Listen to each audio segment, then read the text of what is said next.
Bienvenidos a La Voz de la Amazonía, un podcast original del Oriente.com. Mi nombre es Catalina. El tema de hoy, educación en el Ecuador.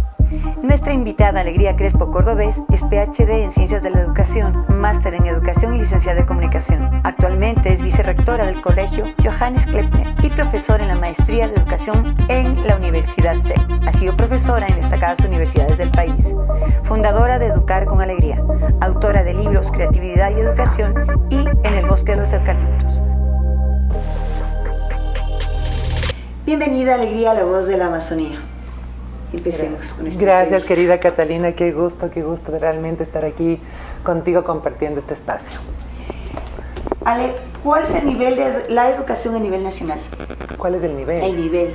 Es una pregunta compleja, sobre todo en la época en la cual nos encontramos, ¿no es cierto? Porque volvemos de una pandemia, realmente cualquier progreso pues se ha visto un poco mermado por la pandemia, justamente. Entonces, datos de la UNICEF arrojaban a marzo del 2021 que 6 de cada 10 niños comprendían realmente lo que estaban viendo en clases. Entonces ves que hay un desfase de mucha incomprensión.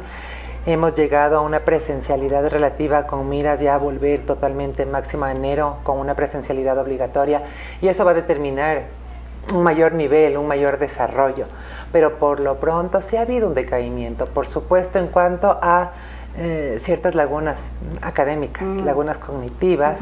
Entonces, del nivel, si me dices cuantitativo, el nivel en cuanto al tema cualitativo, pienso que es un nivel, digamos así como, yo sí le pondría que es bueno, debe ir a muy bueno, a satisfactorio y después de excelente. Y no puedo ser tan absoluta tampoco, porque habrá instituciones que han mejorado muchísimo con la pandemia, pero otras en cambio han decaído. Y habrá sectores, por ejemplo el sector rural, que no tenía esta conectividad total, ¿no es cierto? Entonces ha decaído. Entonces no hay una respuesta concreta para esta pregunta. Lo que sí creo es que todos debemos apoyar el hombro para que vayamos mejorando en estándares de calidad, ¿no? A tu criterio, ¿qué sucedió durante la pandemia? ¿Cuál fue el impacto? Puede ser académico, puede ser psicológico. ¿Cuál fue el impacto en todos los estudiantes? El impacto recién lo estamos viendo, el impacto a nivel del cuerpo docente, de padres de familia. Veo que el cuerpo docente ha mejorado en cuanto a sus herramientas digitales, a su forma de manejar la tecnología. Ya no le tenemos miedo a dar clases online, entonces todo el tema híbrido se ha fortalecido muchísimo.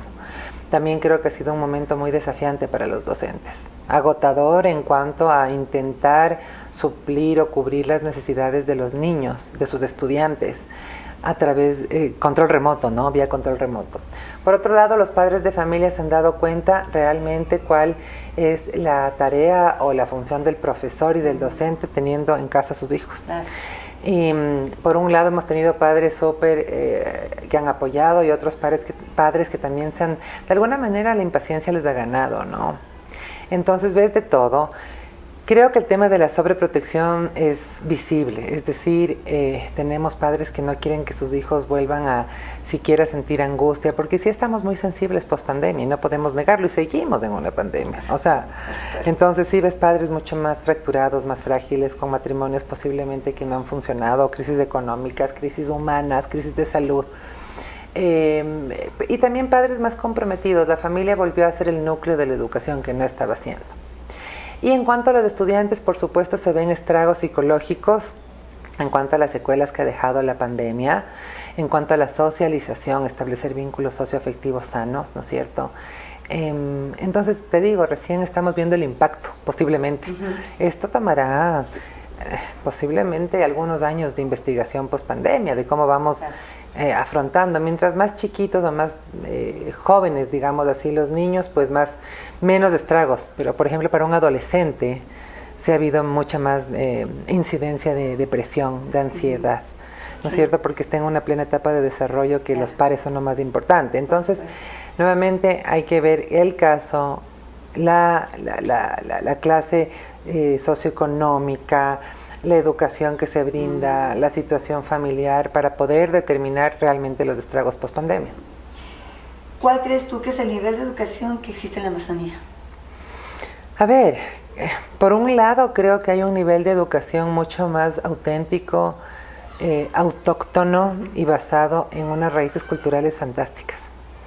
De hecho, lo quiero conocer mucho más a profundidad, ¿no? Porque es otro sistema. Sí, no va alineado a las escuelas del milenio, por ejemplo, o a todo lo que ha sido estatal, pero yo creo que se ha manifestado en cuanto a sus raíces culturales con mucha fuerza.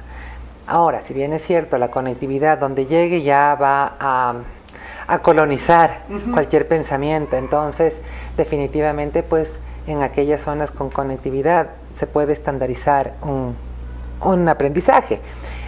Creo que merecen mucha más atención en cuanto a todos los recursos didácticos, a las herramientas digitales, a la capacitación docente, a todo lo visible en cuanto a elementos educativos que posiblemente no se ha dado de igual manera que en la urbe, ¿no es cierto? Claro, entonces, por un lado quisiera más bien recobrar sus raíces en cuanto a procurar mantener el folclore, la cultura, y por otro lado también, fíjate, yo he tenido estudiantes universitarios que son de la Amazonía y pues tienen el mismo acceso a la misma educación, digamos, estandarizada, claro. Pero yo más bien aupo y auspicio a que se mantenga la parte de la cultura enraizada, porque es momento de mantenernos con nuestras raíces, ¿no? Precisamente esa era mi siguiente pregunta. ¿Cómo consideras tú que afecte el mismo hecho que salgan los chicos de sus comunidades a las grandes ciudades a estudiar? Creo que es una situación que ya no es muy opcional, ya es de alguna manera obligatoria en cuanto a formar ciudadanos del mundo, por un lado. Por otro lado, pues si algún chico quiere siempre mantenerse en su tierra, está muy bien. Más que afectar, fíjate que yo creo que los chicos ahora y los estudiantes, sea de donde fueren, tienen tanto acceso a información a lugares del mundo, así sea remotamente, que ya no es como cuando yo crecí y estaba en la adolescencia, que podía imaginar por fotos cómo es Rusia, pero no puedes hacerte un tour virtual, ¿no?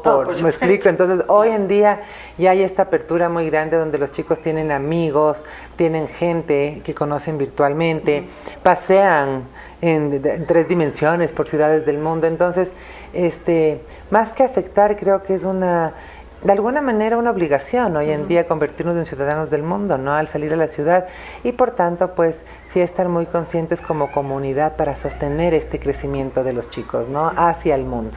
Y en cuanto a tu experiencia con tus alumnos que estudiaban, venían de la Amazonía, con ellos, ¿cómo era? ¿Afectaba mucho la nueva forma de estudio o se aferraban a sus tradiciones? ¿Cómo era? Lo que pasa es que yo he sido profesora de estudiantes universitarios de la Amazonía, pero universitarios, fíjate, es que ya han pasado toda la escolaridad. Entonces vienen con las mismas destrezas, absolutamente, y los resultados de aprendizaje son visibles ahí, entonces, y con muchísima dedicación, te digo que aún más que posiblemente algún chico de la urbe, porque aprecia muchísimo el tema de poder acceder a educación, ¿no? Entonces, obviamente, la forma en que yo he educado es online. Bueno, alguna vez sí, también presencial, pero en este tiempo último estoy pensando, entonces, no, vienen con, la verdad, con los requisitos óptimos de educación, ¿no? Así que muy bien. Perfecto. Ahora cuéntanos sobre tu libro Creatividad y Educación. Es un libro interesante que surge después de una investigación sobre las prácticas docentes que fomentan el desarrollo de la creatividad, porque el docente, bueno, tanto en educación como en medicina hay una premisa básica y es no hacer daño. Tenemos esa potestad de hacer el bien o hacer el mal, ¿no? Y a partir de no hacer daño puedes educar para bien, ¿no? Entonces, cuando yo estudié mi PhD, mi doctorado en educación, mi tema de mayor relevancia o importancia fue la creatividad y cuán creativos realmente estamos siendo, y si el sistema educativo ecuatoriano nos permite esta creatividad de pensamiento y un poco indagar más frente al currículo estatal, al pensamiento docente, a las capacitaciones, a la instauración institucional de muchos dogmas posiblemente. Entonces lo que hice fue una investigación tanto en la zona rural como en la zona urbana sobre cuáles son las prácticas docentes más asertivas para desarrollar la creatividad de pensamiento de los estudiantes.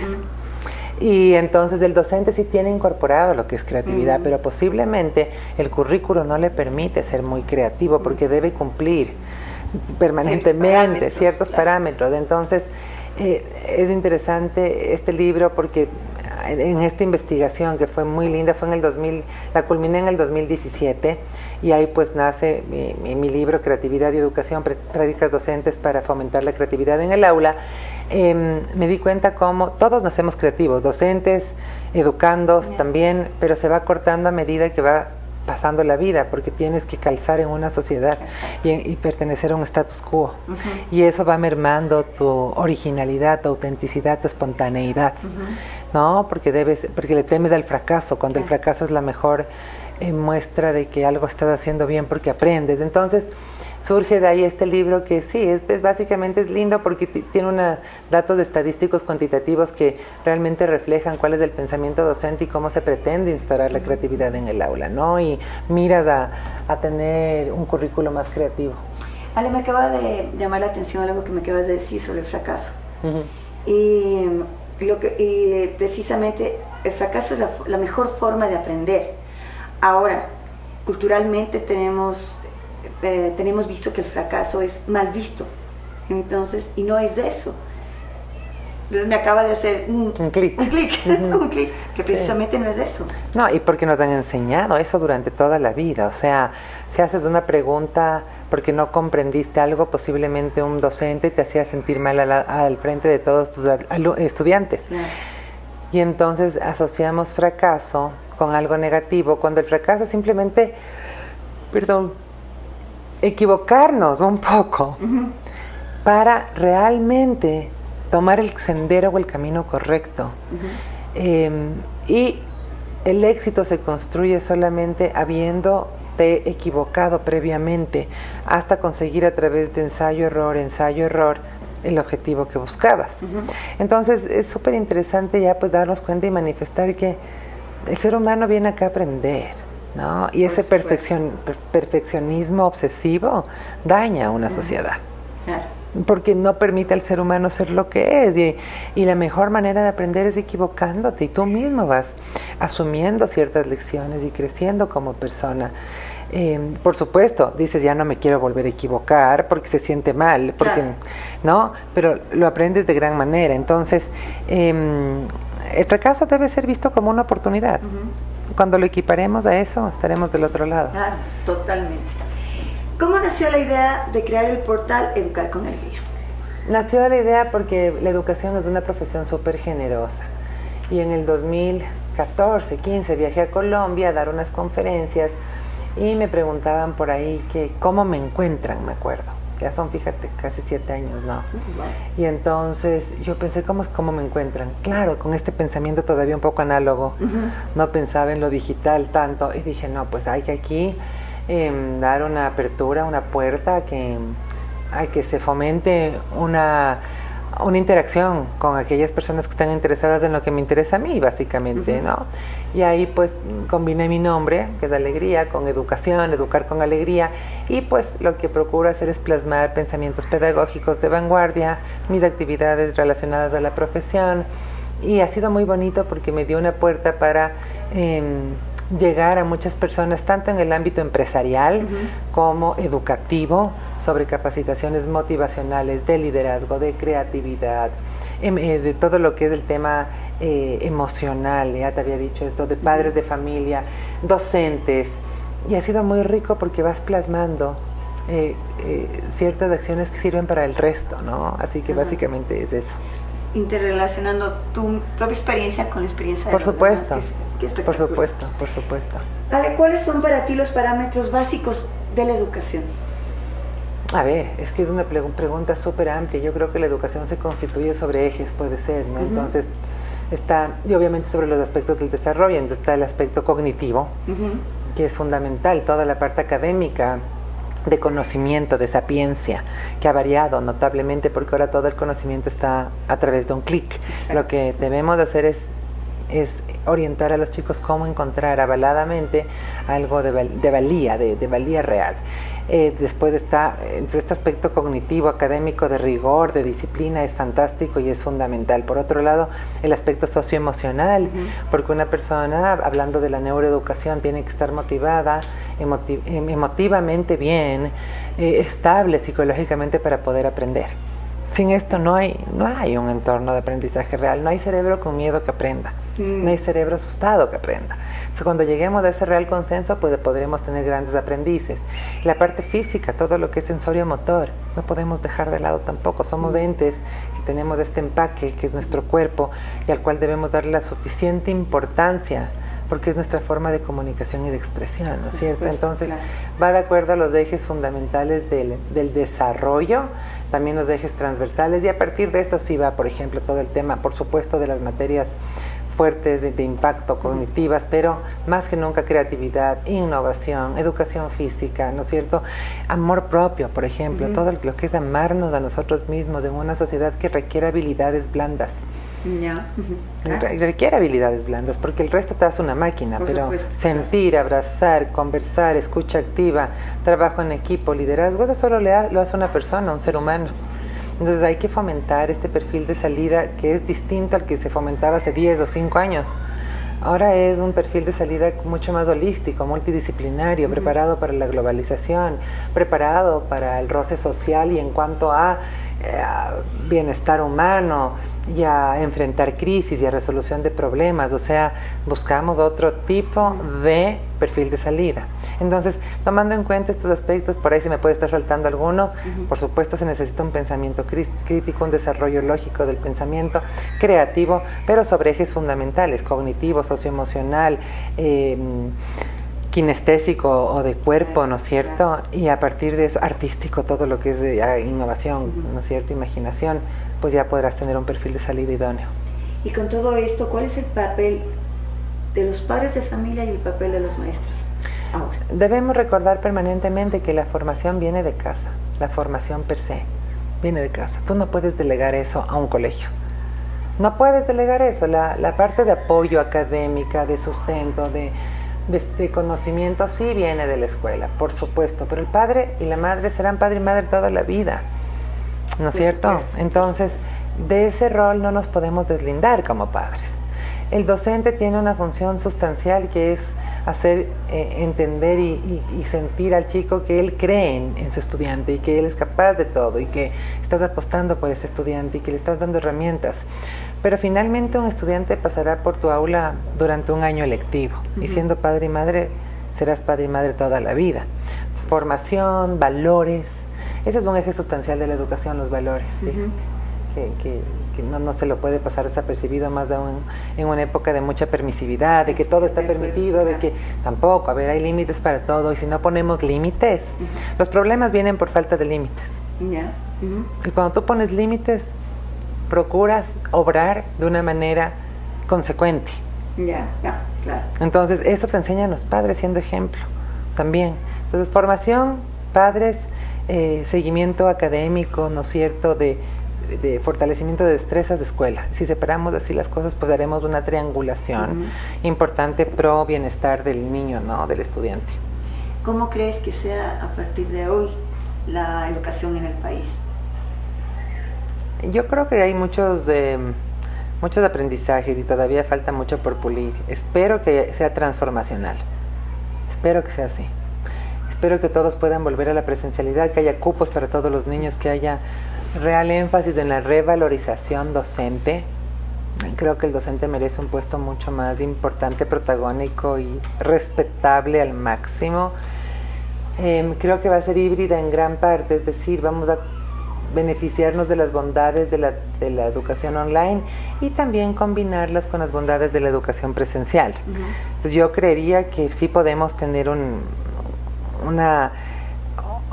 entretejido interesante de lo que es la presencialidad para el desarrollo kinestésico y social, pero también aprovechar todo lo que es del mundo del internet, del conocimiento, utilizándolo bien. Creo que valoramos más las cosas, creería yo. Valoramos más de estar en el aula, los profesores están mucho más felices porque han vuelto al aula. Espero que sea una educación más flexible, espero de verdad, pero a la vez con muchísima disciplina y muchos valores, porque eso no pasa de moda jamás y se necesita más que nunca, con una contención psicológica importante y también fomentando habilidades que tal vez antes no eran tan fundamentales como la oratoria, la escucha activa, la empatía, el trabajo en equipo real, para formar al ciudadano del futuro y formarle para insertarse en la sociedad, ¿no? Que ha sido, pero posiblemente ser el objetivo de la educación, pero siguiendo tanta prueba estandarizada no se lograba en realidad eso. Entonces creo que ante todo, más que un título, pensaría yo, lo que yo quisiera es que la educación esté enfocada a la calidad humana. Y a eso iba a preguntarte, un último mensaje para la familia ecuatoriana. Debemos sentirnos agradecidos y privilegiados de que nuestros hijos puedan acceder a la educación, ¿no es cierto? Y la educación viene desde casa, no olvidemos eso jamás. No endosemos la educación a ningún profesor, porque nosotros somos como padres los maestros principales. Y por otro lado, no hay mayor fuerza de educación que el ejemplo. El ejemplo es el mayor motor. En este momento, mantener unida a nuestra familia a través de valores, de cariño, no hay sobredosis de amor, jamás va a haber sobredosis de amor. Más que nunca necesitamos sentirnos contenidos, respaldados, apoyados, queridos. Puedes decirle a tu hijo miles de veces cuánto te gusta ser su padre o su madre, cuánto te fascina cómo es, lo orgulloso que estás de él o ella, y eso solamente le dará fundamentos más sólidos de crecimiento. Así que si queremos formar una sociedad más sana, pues seamos una familia muy sana, donde se dialogue, donde se hable, donde se discuta, donde se vea la información en conjunto y se discierna lo que estamos viendo y se hable sin tapujos, para a través del diálogo, de la confianza y con fundamentos en el amor, pues podamos formar una familia sólida, que es lo más importante. Muchas gracias, Ale. Me encantó esta entrevista. Cata querida, un gusto. Tenerte nuevamente. Encantada. De la Amazonía. Encantada, cuando quieras. Es un gusto pues compartir contigo y estoy a las órdenes. Me pueden seguir en mis redes sociales, en Twitter @alegriacrespo, en Instagram @alegriacrespoc, en Educar con Alegría en Facebook. Así que nada, estoy a las órdenes y gracias por esta linda invitación. A ti, muchas gracias. Gracias, Cata. Hasta aquí nuestro podcast de hoy. Gracias por su gentil atención. Pronto regresaremos con más información. No olvide seguirnos en nuestras redes sociales. Nos encuentra en Twitter, Facebook, Instagram y en YouTube como El Oriente C. ¿Quiere convertirse en un reportero de la región amazónica del Ecuador o quisiera escucharnos hablar de un tema particular? Envíanos un mensaje por WhatsApp al 593-9909-58731. Gracias.